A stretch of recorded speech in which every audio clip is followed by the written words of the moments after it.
Good morning.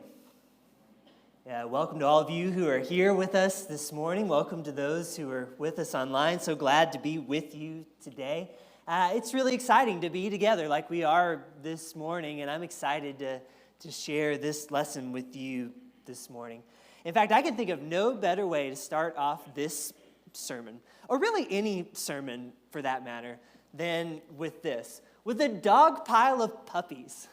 You ever notice that little puppies sure do like to pile on top of each other? And have you ever noticed that when they do, they sure seem really happy about it?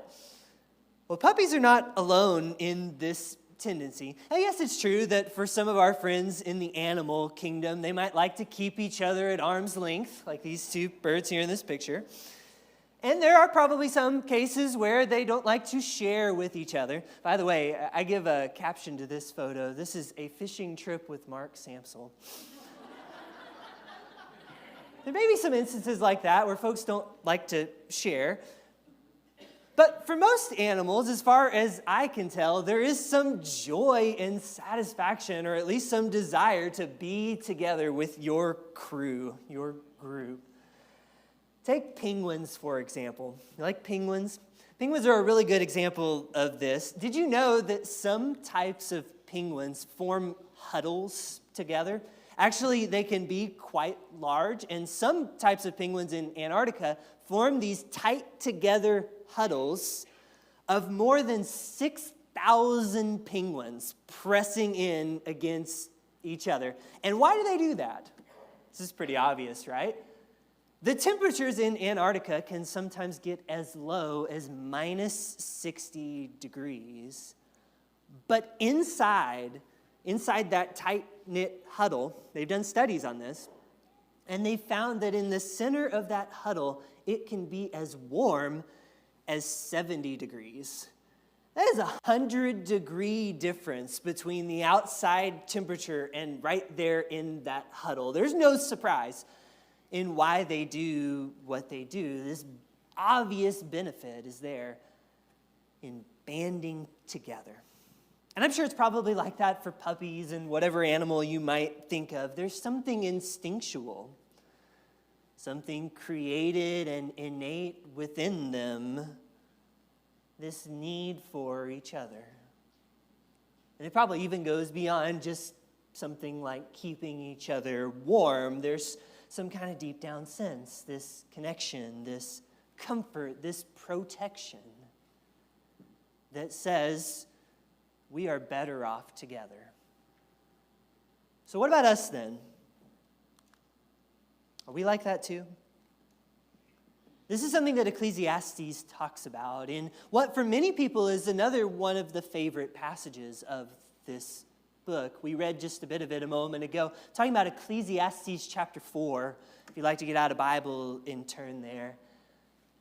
I think what a lot of people like about this passage is that in a book that is very often a bit dreary and sometimes comes across a little jaded and maybe sometimes seems a bit cynical about a whole wide range of topics, Ecclesiastes has nothing but good things to say in this passage about the value of relationships, what they mean to us, what they bring into our lives. And so that can be kind of refreshing in this difficult book to come across this little beautiful passage about relationships. And we're going to talk today about some of that value as we continue our series today in Ecclesiastes this morning. But I also don't want this passage to slip by us without challenging us also. And I think that there is a real challenge here, a big one, and one that might not always come so easily for us. So let's dive in again to this passage. Chapter 4, verse 9 says, "Two are better than one, because they have a good reward for their toil. For if they fall, one will lift up the other. But woe to one who is alone and falls, and does not have another to help. Again, if two lie together, they keep warm, but How can one keep warm alone? And though one might prevail against another, two will withstand one, and a threefold cord is not quickly broken. Okay, so what is Ecclesiastes saying to us here in this passage about the value of relationships? Maybe the more interesting question is, what is more valuable in this life? And that's got to be a pretty short list for reasons that we'll talk about in just a moment. But here in this passage, in just 4 verses with these 4 sort of short illustrations, Ecclesiastes gives a pretty good case for why 2 is better than 1. There's a writer named Gary Holloway who sums up this chapter with 4 words, and I think it's pretty good. 2 is better than 1, he says, because relationships bring sharing. Relationships bring support. They bring warmth. And they bring strength.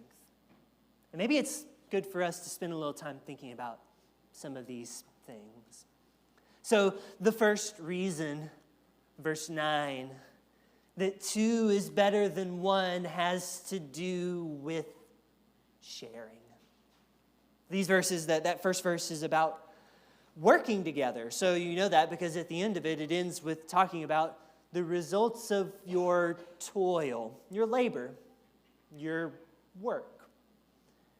And what it says to us is that when 2 are together, when 2 work together, there is a good reward for your toil. I want you to think about today, what is that reward?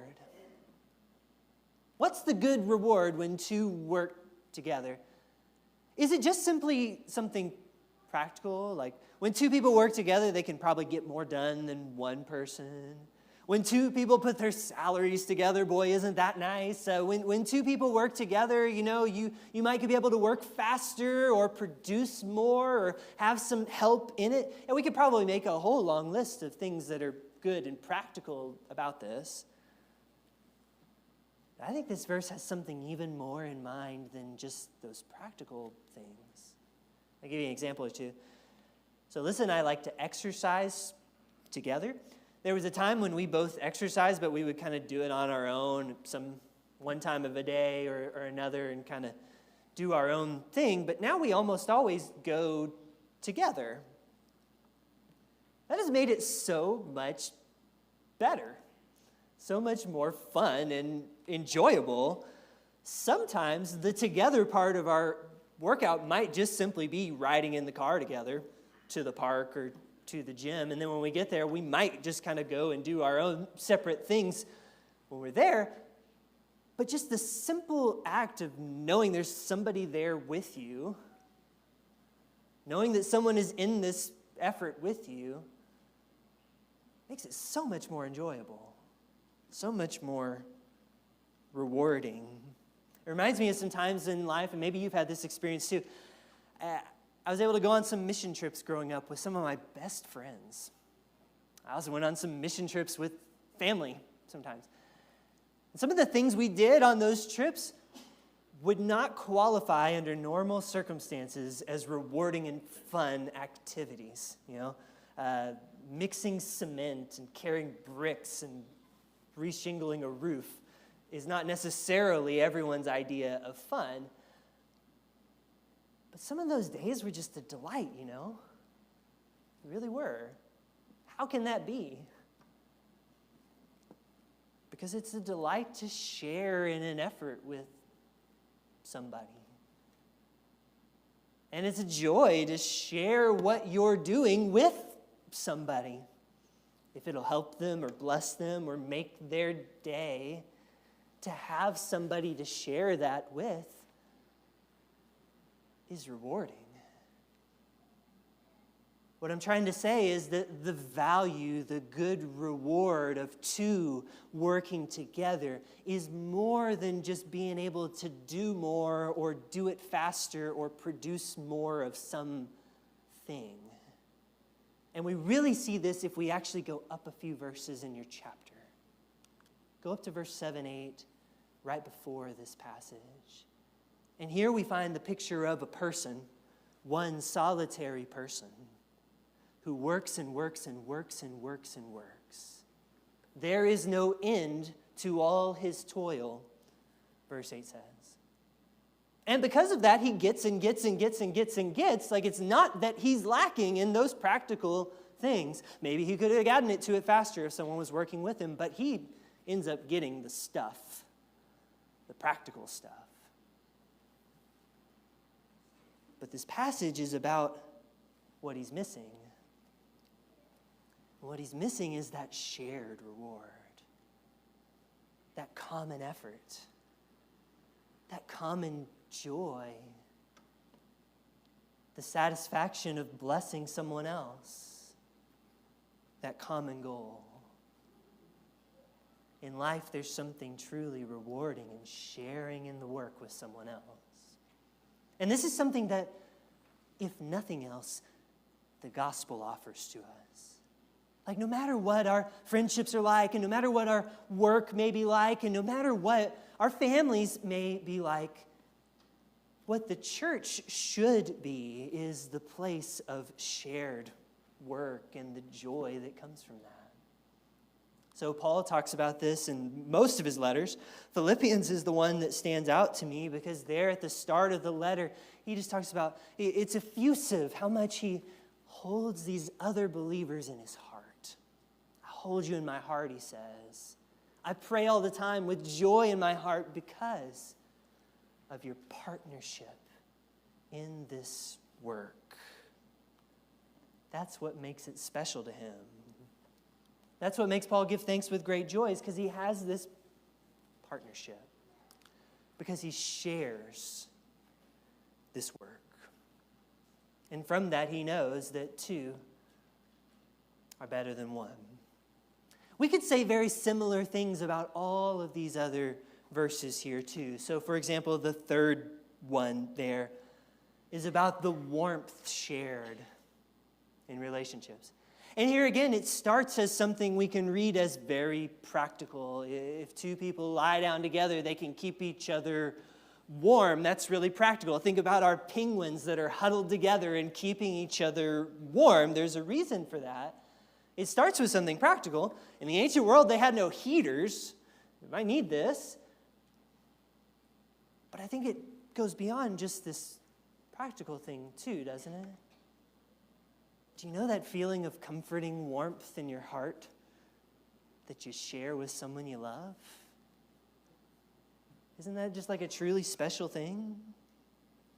That warmth is part of why relationships are so valuable and why two is better than one. These other two things in the passage, where would we be without the support that comes and the strength that comes from people who care about us, people who lift us up? Two are better than one because, verse 10, if they fall, one will lift up the other. And verse 12, if someone were to attack one person, well, they may be in trouble, but two will withstand together. What strikes me about these last two things, verse 10 and verse 12, is that they both have to do with those times in our lives when we face challenges, crisis moments in our life. And the value of our relationships can be over all of that, all-encompassing. So the first one, verse 10, is about those times when a crisis has happened, when we've fallen. And that can mean all sorts of things. Fallen to sin, or been caused to stumble, or fallen because of some other thing going on in our lives. But this is about those times when the crisis has come and you've hit it and you've fallen. And what it says is it's so great to have someone there who can lift you back up, who can help you along. But of course, it's not just about having people there for after the fall. What I love about verse 12 is that it's about avoiding the fall. So here it talks about how having friends and relationships and loved ones can actually protect us from falling. It can help us stay on our feet. And that's every bit as crucial. It's yet another reason why two are better than one. So through all of these things, our passage makes a pretty compelling case for just how valuable relationships really are. It's almost as though we were made for this, which of course, in fact, we are. So we began today with some examples of cute animals from God's creation, and that was partly for fun, I grant you. But it is also to make a point that there's a reason why relationships so enrich our lives, as Ecclesiastes says. We were made for them. When the pages of Scripture tell of our beginnings, they call us bearers of the image of God. Genesis 1 says, "Let us make mankind in our image, in our likeness." And words like us and our that we see in this passage have come to be read in the full view of Scripture as reminders of the fact that God is Father, Son, and Holy Spirit. One God in unity, also in relationship. And that is the image that we bear. Right from the start, it was God's intention that we would live in relationship. Relationship to God, yes. Also relationship to others. So the next chapter of the creation talks about how it wasn't good for Adam to be alone, which is a verse we apply often to marriage, rightly so. But it also speaks to something bigger, something broader than that. It's about who we are as people. We are people who are made better, made whole, helped by our relationships. Is it any wonder that the greatest commands that Jesus gives are exactly about this? It's first about relationship with God. It's next about relationship with others. Because that's who we were made to be. This is who we are. So we talked about animals earlier and their need for each other. In some ways, us human beings are the best example of this of all. Have you ever seen, maybe you watch Discovery Channel or something, or maybe you know more about animals than I do. Have you ever seen how sometimes with some animals, they can be born in the morning and then on their feet by afternoon and running around? Is that what your children were like? Is that what you were like as kids? When we were children, we pretty much depend completely on our relationships for every last thing in our lives. That's a reminder of who we are, a reflection of our Creator and how we were made. And yet at the very same time, relationships are not always easy. Even though we were made for them, even though they bring so much value to our lives when they're really right as they should be, still they're not easy. We know what it's like to be hurt by them. Or at the very least, we know the fear of being hurt by them. We talked about how good relationships can be supportive and strengthening. We also probably know what it's like when they're not. We talked about the warmth of a relationship. Sometimes we've felt a relationship grow cold. It's a beautiful thing to share with others, but sometimes our relationships grow closed off and they don't share very well. That is what sin does in our lives. Sin is the cause of those things. It creates complication and conflict in the very things we were made to have, our relationships that have so much value to us. We feel the effects of that every day. Even in the church, we feel that. And just like so many other hard things in this book point us forward to something greater. Thinking about relationships and why they're hard sometimes helps us see why we need Jesus so very much. The wonder of the gospel is that Jesus gave himself into the brokenness of our world and all of its many relationships in order that he might restore them again. And when Jesus entered our world, he came to us as a child. We talked about just a moment ago how as a child we are just fully dependent on the support and the sharing and the warmth and the strength of people like you and me. And that's how Jesus came to us. In his life, he was a seeker of relationships. And he felt the risk and the pain that comes with that. Jesus experienced the worst of human relationships in order that he might show us the very best. He encountered that brokenness that comes from sin and that complicates things so much that he might save us. And not just save us, but show us what it's like to be in right relationship with God and with other people. Jesus came and died so that we might not be the same anymore. And though it takes time, our very whole lives, to truly embrace this and be transformed by it, one of the things that Jesus brought in his coming and his living and his dying was the chance to change how we relate to one another. For he died for all, so that those who live might live no longer for themselves, but for him who died and was raised for them. That's the difference that Jesus can make in our lives.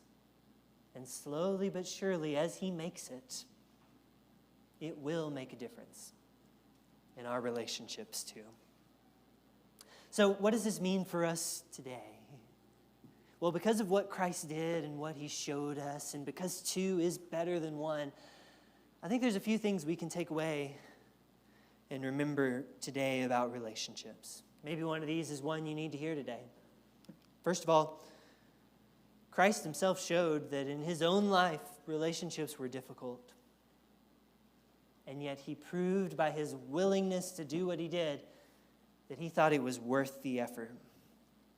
He considered the value of having a relationship with us to be worth the risk and the pain that it took for him to have that.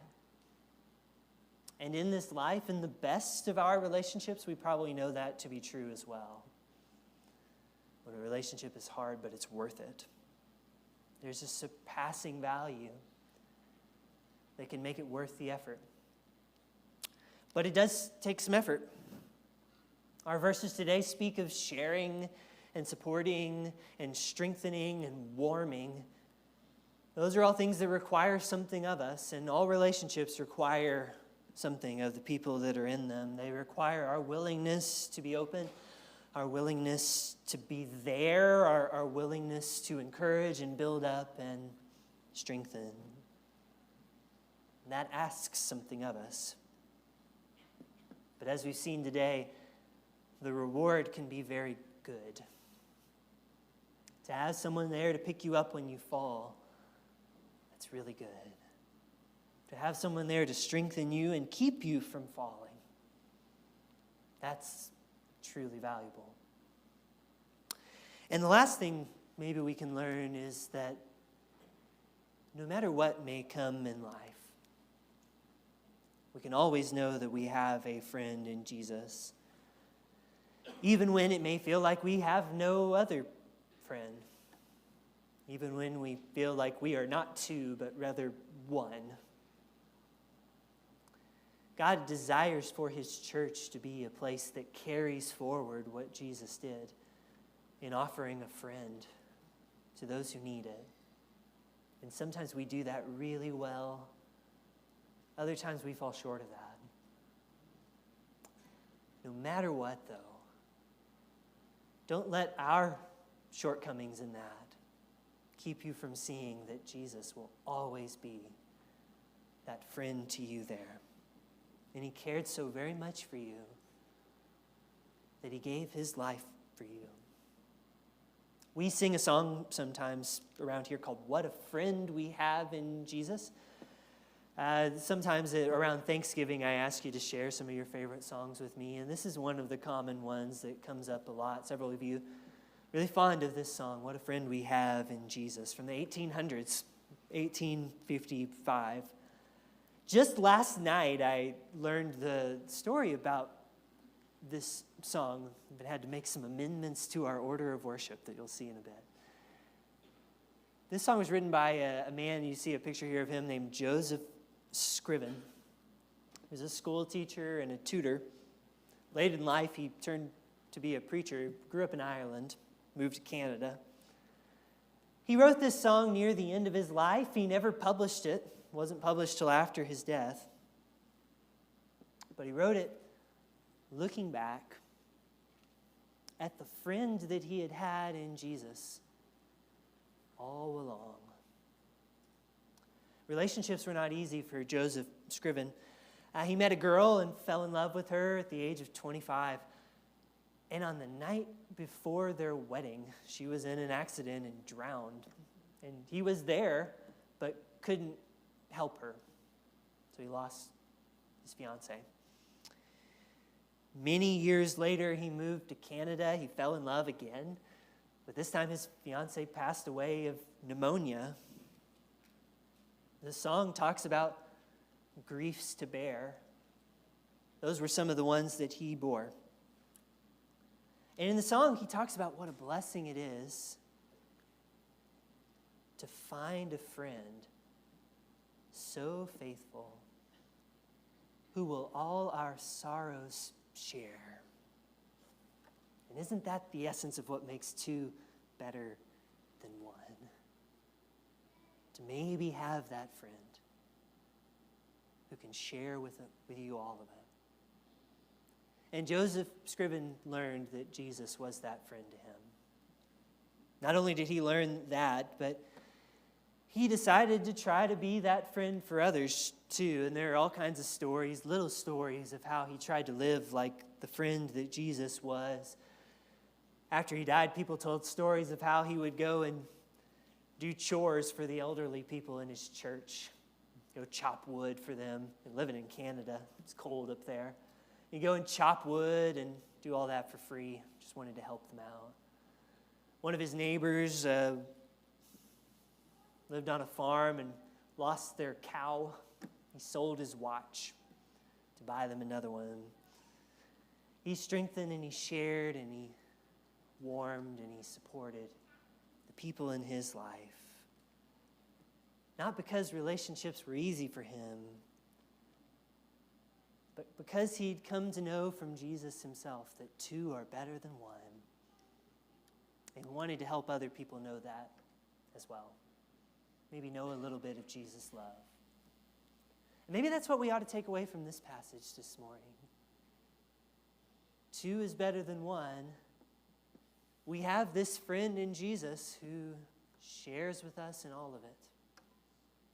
What if we can bring a little bit of that to someone in our lives this week and in the way that we live? What if we can be a little bit like Joseph Scriven? Take what we see in Jesus and try to show it to others too. Maybe somebody needs to respond to the gospel today. I hope you respond to it if you make that decision today. like answering the voice of a friend who invites you into a deeper relationship.